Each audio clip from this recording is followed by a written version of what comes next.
no farmer, no Canadian should ever have to go through this. Canadian Food Inspection Agency has said that the cull will take place within the next couple days. Meantime, that we're losing our property rights, the rights to protect the animals that our family has raised for 35 years.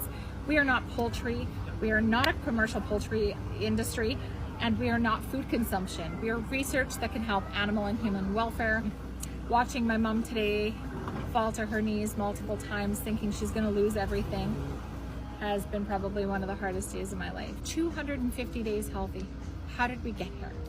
How did we get here? I mean, this is a lot of life that's going to be lost and thrown in the dumpster if we don't stand up as Canadians. So I think we have a lot of hope still. There's miracles happen every day, and we're praying for a miracle. No, this is wrong! Supporters of this family-run ostrich farm shouted at RCMP officers stationed at the property in the West Kootenays as the Canadian Food Inspection Agency prepares to cull the flock 9 months after an outbreak of avian flu. They're not listening to us. We've been trying for 9 months of clear communication of that these animals are healthy. Can we test them? That is it. Can we test them for virus? And that's been denied. On Tuesday, the family that owns the farm refused to comply with an order to stay out of the animal's pen. We've been notified that if we don't leave the property this morning willingly, that we will be arrested and removed from our own private property. And all we've asked for is to feed our own animals today.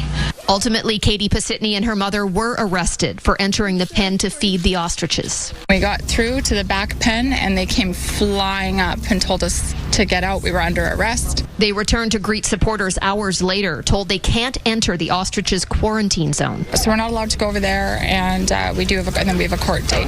And that court date that will decide if Canadian Food Inspection Agency wants to charge us. They can't sleep.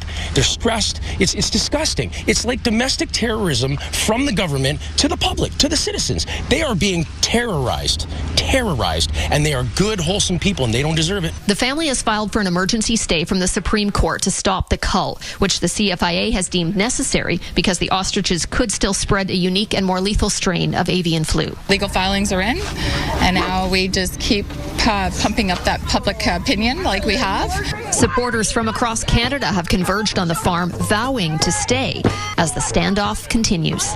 Shannon Patterson, CT. There was a lot of tension today at a farm in the remote Kootenay community of Edgewood. Protesters facing off with dozens of police officers ahead of the planned cull of a flock of ostriches.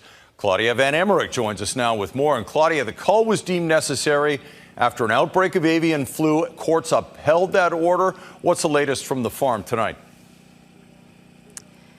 Yes, Chris, there have been